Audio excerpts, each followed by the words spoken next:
Alors oui j'ai compris que vous aviez grandement apprécié la dernière vidéo au vu des statistiques de dingue qu'elle a générées et que plusieurs personnes ont souhaité rapidement une partie 2. Alors je vous ai entendu et me revoilà, et pour une fois avec moins d'un mois de délai avec la vidéo précédente. Alors oui vous pouvez m'applaudir, oui, ça c'est mérité. Et oui, je vous ai vu toutes les personnes qui m'ont bien fait remarquer que je ne savais pas prononcer le mot Keter. Parce que je disais Keter et en fait c'est Cutter, si j'ai bien compris. Merci pour votre correction, parce que sans vous, je pense que j'aurais continué à dire de la merde. Donc ça fait plaisir, merci. Grâce à la première vidéo, j'ai moi aussi découvert le monde extraordinaire des légendes qui repoussent l'imagination horrifique, le monde des SCP. Je vous l'accorde, la première vidéo ne présentait pas les SCP les plus obscurs ou les plus effrayants. Cependant, comme je l'ai mentionné dans l'introduction de la dernière vidéo, et aujourd'hui on part à la découverte de 7 SCP.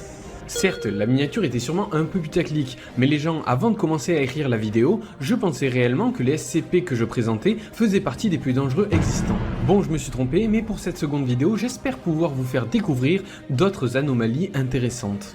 Bonjour à tous, moi c'est Val. Si vous découvrez la chaîne, abonnez-vous car ici je m'emploie à vous raconter les histoires et légendes que j'aime. Alors si vous êtes prêts, aujourd'hui on part à la découverte de 5 SCP parmi les plus terrifiants et horrifiques que la Fondation a enregistrés. Restez bien jusqu'à la fin de la vidéo, j'aurai une petite annonce à vous faire et abonnez-vous en rush les 30K. Merci. SCP 3199, les poules mangeuses d'hommes. Commençons notre top par une créature humanoïde terrifiante d'une origine biologique encore non identifiée, SCP-3199. Des analyses de tissus prélevées sur ces créatures effectuées par la Fondation ont révélé des traces d'ADN provenant d'une poule, et plus exactement une poule Galius galius, mais aussi des traces de chimpanzé Pan troglodyte, l'un des chimpanzés les plus communs du monde. J'ai bien dit ces créatures car ce SCP a la possibilité de se multiplier. Les instances de SCP-3199 mesurent en moyenne 2,90 m de haut et pèsent environ 780 kg une fois l'âge adulte atteint, donc des proportions anormalement gigantesques pour un être humanoïde. Leur apparence est tout aussi étrange que leur composition. Dépourvus de poils, ils sont recouverts d'une fine couche d'albumine. En gros, c'est le blanc de l'œuf qui est un peu visqueux.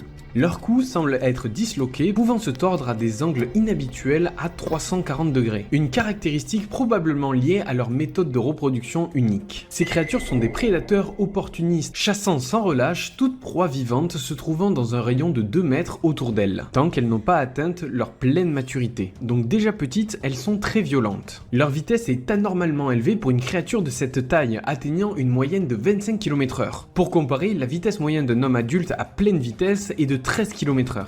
Donc en fait ce truc nous rattrape très facilement. Lorsque SCP-3199 atteint un humain ou un animal, il procède à une méthode de mise à mort horrifiante, qui reste d'ailleurs partiellement censurée par la Fondation. Cette technique consiste à liquéfier les organes internes et la structure osseuse de sa proie. Le corps est ensuite transporté vers ses enfants pour qu'ils s'en nourrissent. Parlons maintenant de leur méthode de reproduction qui est aussi effrayante que leur façon de manger. SCP-3199 pondent des grands œufs blanchâtres et caoutchouteux, un processus qui commence dans leur estomac et se termine par une éjection par la bouche. Cette expulsion est suivie d'une substance rouge visqueuse, initialement considérée comme un placenta, mais qui s'est révélé être, après des analyses, un liquide hautement corrosif. Pendant tout le processus de ponte, SCP-3199 montre des signes de souffrance intense, produisant des cris proches des hurlements humains.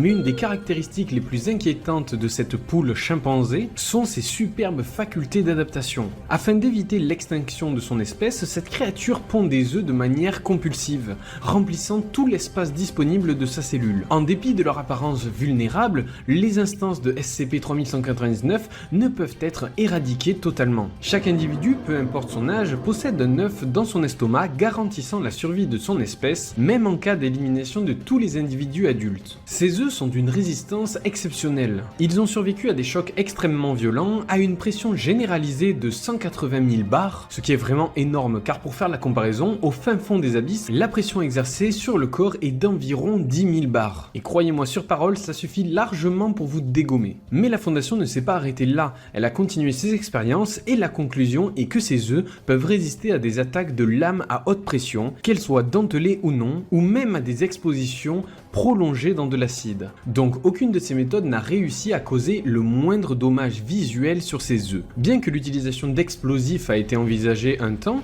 pour tenter de détruire ces œufs, cette option n'a jamais été testée en raison des risques de provoquer une brèche de confinement. Et puis l'exposition à une chaleur intense comme celle provoquée par une explosion pourrait accélérer l'incubation, ce qui compliquerait davantage les efforts de confinement déployés par la Fondation. D'ailleurs, au sujet du confinement de cette anomalie, toutes les instances de SCP-3199 encore vivantes doivent être confinées strictement au site 114, chacune étant isolée dans une chambre de confinement pour humanoïdes de classe Keter. Je rigole, c'est la classe Cutter, comme vous me l'avez fait bien trop remarquer dans la partie 1. Ces chambres doivent avoir des murs recouverts d'une épaisse couche d'acide d'au moins 2 cm d'épaisseur, afin de prévenir toute tentative de fuite. Autour de cette chambre, un périmètre de sécurité de 2 mètres d'espace vide est obligatoire pour assurer un confinement secondaire renforcé. Le confinement secondaire lui-même se compose d'un bloc solide fabriqué à partir de résine acrylique transparente très résistante. Ces blocs doivent être suspendus à une hauteur minimale de 3 mètres du sol pour limiter le risque de contact direct et pour contenir toute agression imprévisible. À l'extérieur du confinement initial, un garde de la Fondation armé doit être posté en permanence, prêt à répondre à tout comportement inhabituel. L'accès à la chambre de confinement principale nécessite un code à 8 chiffres qui ne peut être obtenu que par le directeur actuel du site 114. Ce code est essentiel pour permettre l'entrée dans la chambre où des examens approfondis du comportement et de l'apparence de SCP-3199 peuvent être réalisés. Malgré cela, un système de vidéosurveillance a été installé dans un angle du plafond de chaque cellule de confinement, garantissant une surveillance constante des créatures et la détection de tout changement suspect dans leur comportement. Pour en revenir au confinement secondaire, il doit être l'objet de vérifications régulières pour réparer tout signe de dommage ou de dégradation. Et si un quelconque signe d'agressivité est détecté chez SCP-3199, il doit être immédiatement rapporté au directeur du site. D'ailleurs, en cas de brèche du confinement ou d'évasion, une procédure de rappel provisoire a été établie et détaillée dans un protocole appelé l'Addendum 3199-03. Aidez à déjouer les éternuements pendant la saison du rhume. Allez-y avec Emergency.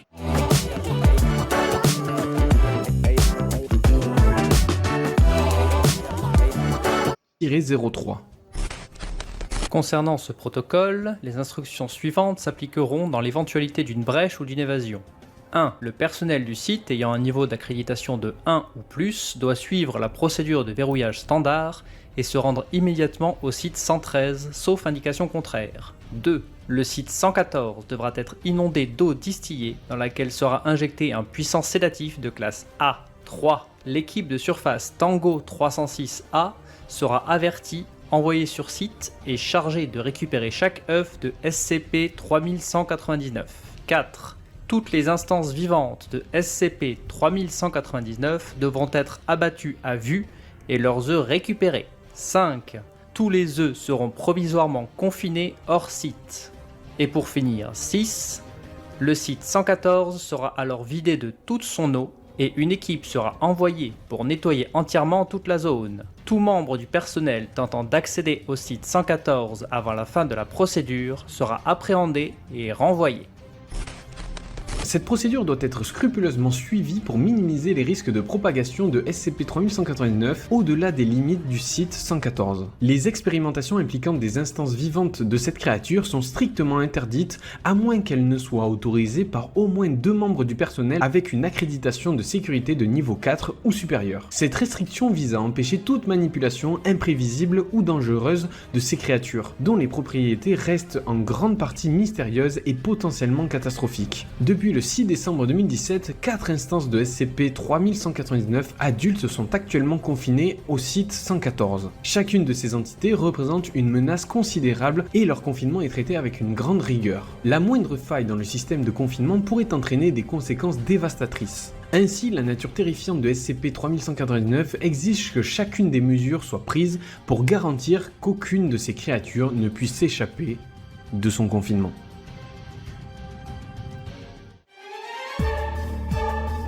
SCP-001, le dieu gardien de la porte, par ordre de l'administrateur.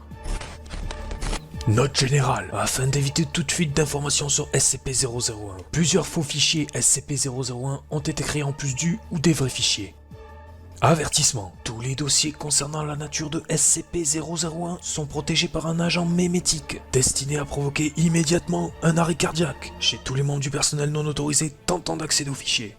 Les agents mémétiques sont des paquets d'informations conçus artificiellement, qui ont un effet dévastateur sur le cerveau après avoir été reçus et traités par des êtres humains.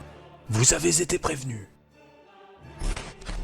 Dans une région lointaine, à l'intersection des légendaires fleuves Tigre et Euphrate, se dresse une entité d'une nature aussi redoutable qu'insondable, nommée par la Fondation SCP-001. Ce titan humanoïde mesure environ 700 coudées, soit plus de 300 mètres de haut. Il domine les environnements avec une prestance importante et quasiment divine. La zone exacte de son emplacement reste strictement confidentielle, protégée par des niveaux de sécurité sans précédent, car cette anomalie représente une menace inimaginable pour toute forme de vie qui s'approche trop près d'elle.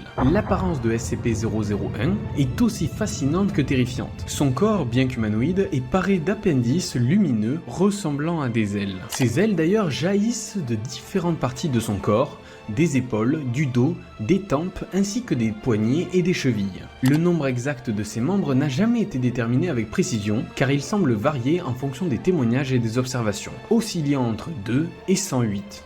Ces ailes ne sont pas simplement ornementales, mais elles émettent également une lumière d'une intensité surnaturelle, rendant l'observation de SCP-001 encore plus difficile et angoissante. Mais la véritable problématique avec cette anomalie reste son arme. Connue sous le nom de SCP-001-2, cette arme qui pourrait être semblable à une épée est entourée de flammes dont la chaleur a été comparée à celle du soleil par des analyses spectrographiques. Fait surprenant, malgré cette chaleur extrême, l'arme ne cause aucun dégât visible à l'environnement qui l'entoure. Cependant, tout être vivant qui s'aventure à moins d'1 km de SCP-001 est inévitablement frappé par cette arme, ce qui le réduit en cendres instantanément. Il est documenté que même les tentatives d'attaque à distance ont échoué, les agresseurs sont systématiquement annihilés, quelle que soit la portée ou la puissance de leurs attaques. Un des incidents les plus célèbres impliquant cette arme prodigieuse est celui du 26 décembre 2004. Le lendemain de Noël, un missile sous-marin lancé à pleine puissance depuis l'océan Indien a été vaporisé avant même de pouvoir s'approcher de l'anomalie. Maintenant, parlons de l'autre caractéristique troublante de SCP-001, sa posture immobile semblable à un rite divin. L'entité se tient debout, la tête inclinée dans une attitude qui rappelle la supplication. Sa lame prodigieuse fermement agrippée à sa main, la pointe de l'arme dirigée vers le sol de la terre. La supplication, pour ceux qui ne savent pas, c'est une forme de prière qui désigne l'action de demander quelque chose avec insistance, humilité et souvent désespoir. Cette demande est faite de manière implorante, souvent adressée à une divinité, une autorité ou à une personne en position de pouvoir, dans l'espoir de recevoir sa faveur ou son aide.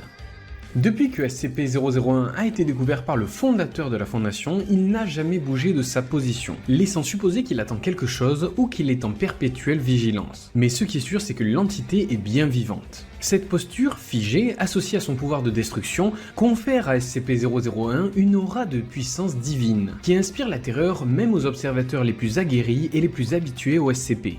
Pour finir, ce qui ajoute encore plus d'horreur à SCP-001, c'est son effet sur l'esprit humain. Toute personne qui s'approche suffisamment de lui pour entrer dans son champ d'influence psychique entend une voix dans sa tête. Cette voix d'une autorité indiscutable leur donne des ordres auxquels ils ne peuvent pas résister. Le plus souvent, la voix commande à l'individu d'oublier sa rencontre avec SCP-001, le forçant ainsi à s'éloigner sans aucun souvenir. Mais il y a eu d'autres cas où l'anomalie a donné d'autres directives, dont la plus célèbre qui a été reçue par le fondateur de la Fondation SCP lui-même, qui était un ordre d'un seul mot, préparer. Cette directive aurait été à l'origine de la création de la Fondation SCP elle-même.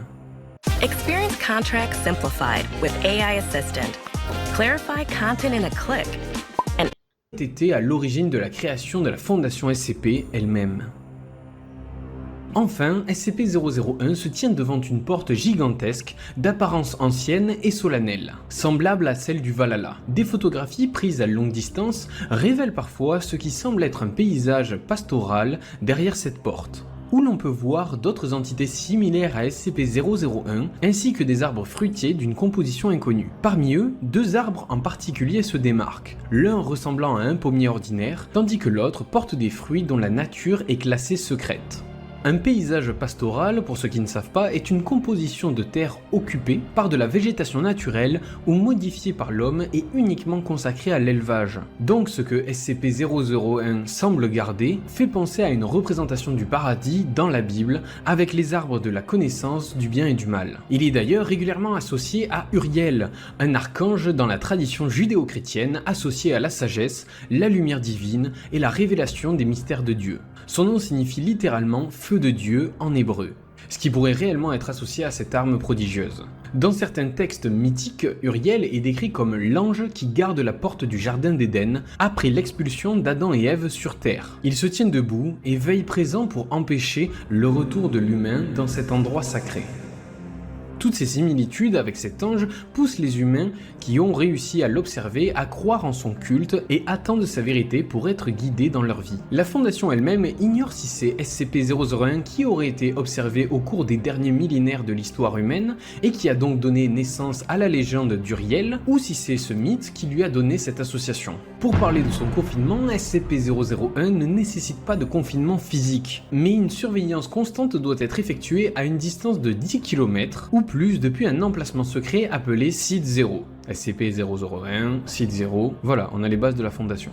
Seul le directeur actuel de la Fondation et un agent de niveau superviseur assigné à la surveillance connaissent l'emplacement exact de ce site. D'ailleurs, dans l'éventualité où SCP-001 montrerait un changement de comportement, cela pourrait signaler un scénario apocalyptique et des mesures d'urgence devant être immédiatement suivies. Le personnel de la Fondation doit maintenir une bonne relation avec les confessions relatives au prophète Abraham et avoir des objets bénis ainsi que des écritures religieuses à portée de main afin d'apaiser éventuellement cette anomalie. D'ailleurs, son classement naturel au vu de sa dangerosité est dans la classe Cutter. SCP-001 reste l'un des plus grands mystères et la plus grande énigme de la Fondation. Un gardien impassible et un destructeur tenant dans ses mains les clés du savoir ancien et terrifiant.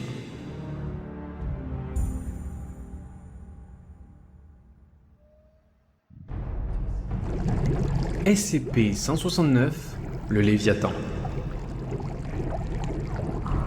SCP-169, également connu sous le nom de Léviathan, est une créature mythique d'une proportion inimaginable dont l'existence s'étend au-delà de ce que l'humanité peut pleinement comprendre. SCP-169 serait d'une taille gigantesque estimée entre 2000 et 8000 km de longueur. Pour vous faire la comparaison, entre Toulouse et Paris, il y a à peine 600 km. Donc imaginez 8000 km. Cette estimation fait de SCP-169 l'une des plus grandes formes de vie jamais connues, dépassant de loin toutes les autres créatures marines ou terrestres recensées. Son corps est tellement vaste qu'il couvrerait une surface océanique comparable à celle d'un continent. Il est parfois confondu avec des formations géographiques sous-marines. En raison de sa taille titanesque, la véritable apparence de SCP-169 reste un mystère. Les seules observations disponibles proviennent des satellites ou d'instruments de mesure géophysiques et elles ne révèlent que des parties de son corps, souvent confondues avec des chaînes de montagnes sous-marines ou des fosses océaniques.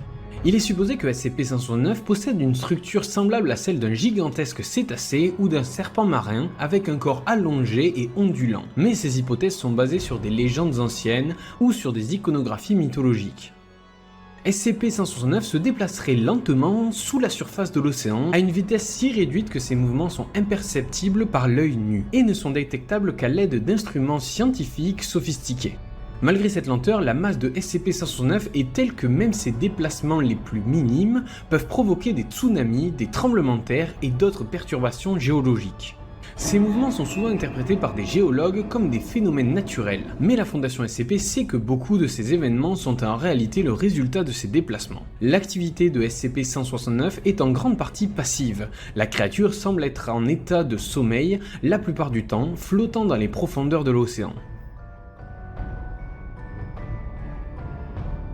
Cependant, la possibilité que cette créature puisse s'éveiller ou devenir plus active représente une menace apocalyptique, rien qu'au vu des conséquences cataclysmiques que ces petits mouvements provoquent sur la surface.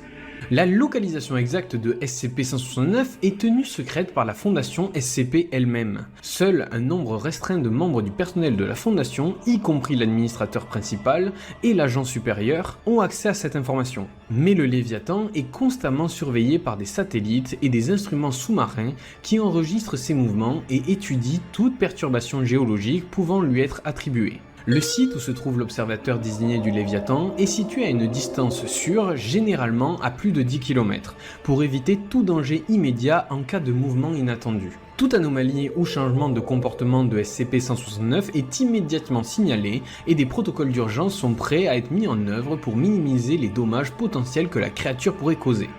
SCP-169 est associé aux légendes anciennes du Léviathan, une créature mentionnée dans divers textes religieux et mythologiques, notamment dans la Bible. Le Léviathan y est décrit comme étant un monstre marin invincible, une bête massive dont la puissance serait inégalée. Les théories sur SCP-169 suggèrent qu'il pourrait être un survivant d'une époque préhistorique, antérieure à l'apparition de l'humanité, ou même d'être d'origine extraterrestre ou extradimensionnelle, dont la présence sur Terre remonterait à des millions d'années. Le potentiel de destruction de SCP-169 est presque inimaginable. Si la créature venait à se réveiller complètement ou à augmenter son activité, les conséquences sur l'humanité seraient catastrophiques. Si vous avez vu ma dernière vidéo, je vous présentais SCP-3000, qui est un monstre marin énorme, semblable à une murène géante. Eh bien, certains chercheurs de la Fondation apparenteraient SCP-3000 comme étant l'un des enfants de SCP-169. C'est pour toutes ces raisons que la Fondation SCP considère que SCP-169 est une menace de classe Cutter. 8 heures de soulagement de la fièvre et on dirait que le sol est en lave. Advil pour enfants.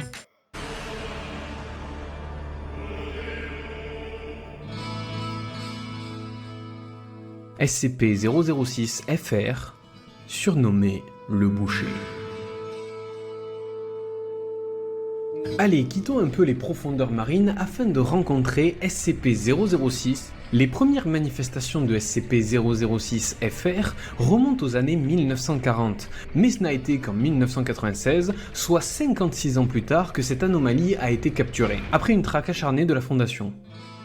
SCP-006-01-FR est une boucherie à l'apparence banale, mais avec la capacité de se matérialiser dans une zone densément peuplée sans provoquer le moindre soupçon, même lorsqu'elle apparaît soudainement entre deux magasins déjà existants. Un peu comme dans Harry Potter avec la maison de l'Ordre du Phénix qui se téléporte entre deux bâtiments et puis les gens, c'est ok. Le pouvoir de téléportation de SCP-006-01-FR dépend directement de son sinistre résident SCP-006-FR. Pour la suite de la vidéo, je ne dirai plus SCP-006-FR, mais seulement SCP-006, sinon c'est trop compliqué avec la boucherie, avec lui-même. Allez, c'est bon. La Fondation a personnalisé le bâtiment, donc en fait elle lui a donné un patronyme, enfin plutôt un numéro, car même s'il est complètement lié au boucher, cet édifice peut exister sans son maître. SCP-006-FR serait un humanoïde d'apparence caucasien, mesurant 1m87 et pesant 112 kg. Il aurait l'apparence d'un boucher tout droit sorti d'un cauchemar. Vêtu d'un tablier de cuisine souillé de sang et d'une toque d'artisan boucher, ce vendeur de viande porte également une chemise à carreaux et un pantalon en toile beige. Le plus inquiétant, c'est qu'il transporte systématiquement des ustensiles de cuisine, principalement des grands couteaux et des hachoirs, qu'il porte à sa ceinture.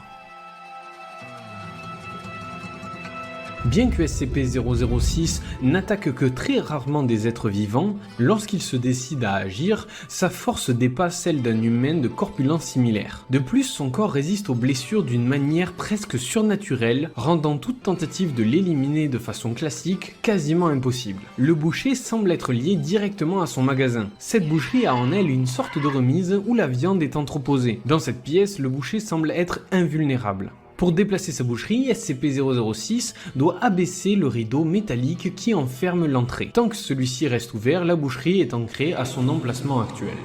Dans les rares cas où SCP-006 subit des dommages suffisamment graves pour interrompre ses plans macabres, il se réfugie dans la réserve pendant une journée entière, restant dans un état passif jusqu'à ce que ses blessures soient miraculeusement guéries. Pendant cette période, aucun stimuli extérieur, pas même la présence d'un être vivant, ne peut le faire réagir. Lorsque la boucherie attire un être humain, SCP-006 entre dans un état actif et émerge de la réserve pour interagir avec la personne. Sous une forme de contrôle mental inexpliqué, la victime demande à SCP-006 sa pièce de viande favorite. L'entité se retire alors dans la réserve et revient avec un paquet contenant la demande du sujet. Mais cette viande a un coût terrifiant. Le boucher prélève la viande directement du corps de la victime, la déposant dans le paquet comme si elle provenait d'un simple animal. Mais si ces prélèvements sont souvent mortels, la victime survivra assez longtemps pour retourner à l'endroit qu'elle considère comme chez elle et consommer sa propre chair avant de succomber à ses blessures.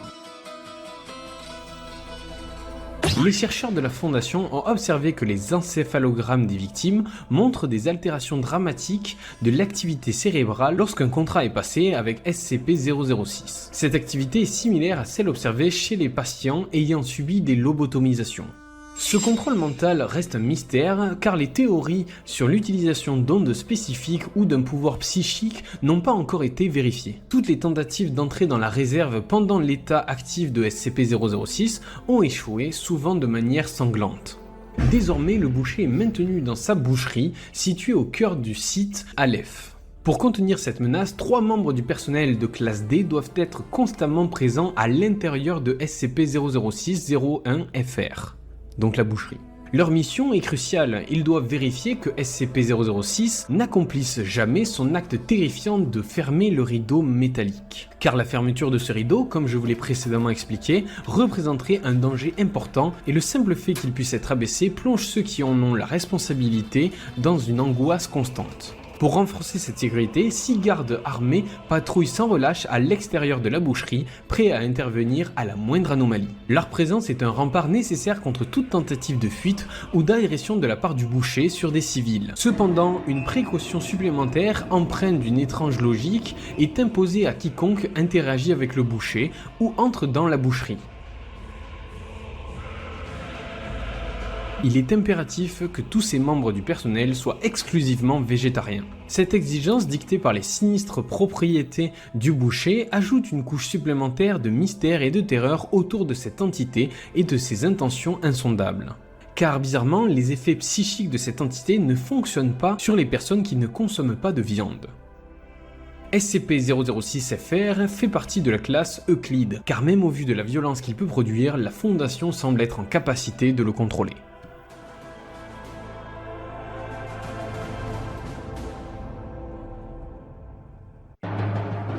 SCP-4885, où est Charlie?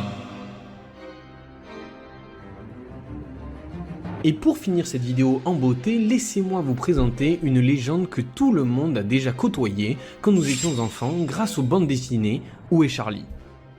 SCP-4885 est une entité humanoïde angoissante qui prend l'apparence troublante du personnage principal de la série populaire de livres puzzle Où est Charlie? À première vue, cette anomalie semble inoffensive avec son t-shirt à rayures rouges et blanches, son bonnet à pompons assorti et son jean ordinaire. Cependant, il y a toujours un cependant, une différence cruciale et perturbante le distingue avec son homologue des bandes dessinées. Sa peau est d'une blancheur cadavrique, mais ce qui est le plus terrifiant encore, ce sont ses orbites d'œil qui sont complètement vides. La problématique principale de cette anomalie est que dès qu'une personne devient consciente de sa localisation, l'horreur commence. SCP-4885 se met immédiatement en mouvement, se dirigeant vers le mur le plus proche pour s'y fondre, de manière effrayante. En quelques instants, il réapparaît, mais cette fois à l'intérieur de la personne qui a eu la malchance de le repérer. Une fois à l'intérieur du corps du malchanceux, il remonte le long de son oesophage, agrippant le menton de la victime de l'intérieur, un acte qui défie toute logique et plonge les observateurs dans une terreur profonde. Charlie commence ensuite un processus macabre d'extraction de lui-même, déchirant les organes internes et la colonne vertébrale de la victime dans un spectacle de violence inimaginable. Une fois ce carnage accompli, le liquide jaunâtre s'échappe de la bouche de la victime, le recouvrant entièrement. Ce fluide transforme le corps de la victime en une nouvelle instance de l'anomalie, nommée simplement SCP-4885-01. Il est un abominable réceptacle prêt à servir de nouvel avatar pour Charlie en cas de problème.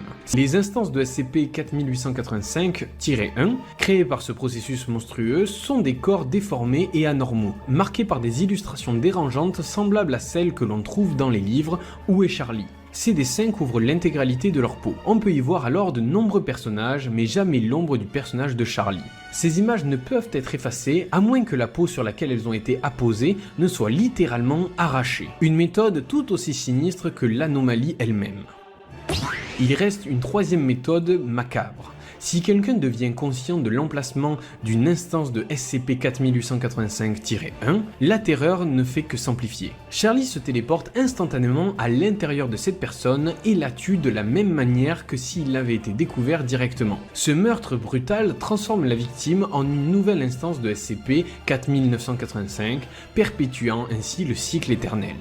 Maintenant, passons aux méthodes de confinement que la Fondation a choisies pour cette créature, qui sont, vous allez le voir, extrêmement complexes. SCP-4885 est actuellement enfermé dans une chambre de confinement de classe 17, située dans un site dont l'emplacement demeure inconnu. Vous êtes quelqu'un qui souffre de sensibilité et qui aimerait des dents plus blanches? Je recommande Sensodyne Clinical White. Si SCP-4885 venait à s'échapper de ce confinement, la terrifiante procédure Envinium doit être déclenchée immédiatement, et en voici les directives précises. Pour commencer, 36 chambres de confinement de classe 17 doivent être prêtes à être reliées à un véhicule autonome et indépendant, capable de se déplacer sans être détecté. Un individu de classe D, mentalement stable, doit être placé à bord du véhicule pour être conduit dans ce réseau sinistre. Un générateur de pseudo-aléatoires sécurisé par cryptographie sélectionnera un chiffre entre 1 et 36. Le véhicule, en suivant ce chiffre aléatoire, transportera le sujet dans l'une des chambres désignées par ce nombre. À l'intérieur de chaque chambre de confinement se trouve un moniteur numérique unique capable de diffuser des vidéos en résolution 720p. Une fois le sujet de classe D introduit dans l'une de ces chambres, un message glaçant sera simultanément transmis à tous les moniteurs. Ce message contiendra la localisation actuelle de SCP-4885, obtenue grâce à un dispositif de pistage implanté profondément dans l'entité. Seuls les membres du personnel de niveau 5 ou l'équipe spécialisée dans le confinement de SCP-4885 peuvent accéder à ces informations vitales. Après une durée d'environ 2 heures, chaque chambre de confinement sera transportée vers un site de la Fondation choisi au hasard par le biais de camions autonomes. Ces camions, camouflés sous l'apparence de véhicules de livraison, traverseront des routes obscures, minimisant ainsi les risques d'interférence. Aucun membre du personnel, conscient de l'existence de SCP-4885, ne doit s'approcher à moins de 100 mètres d'une chambre de confinement de classe 17.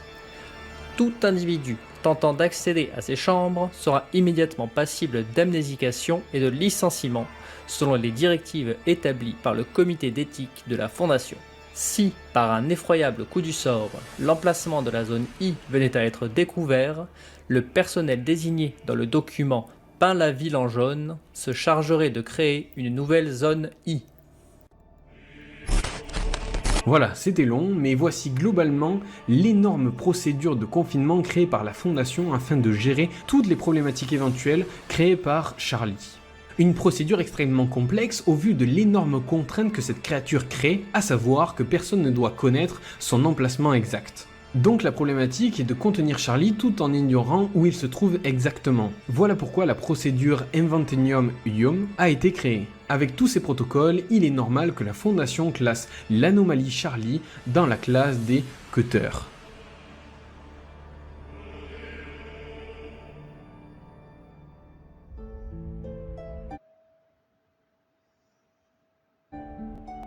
Voilà, juste avant de vous quitter, je voulais vous dire que j'avais créé un Tipeee et il sera dans...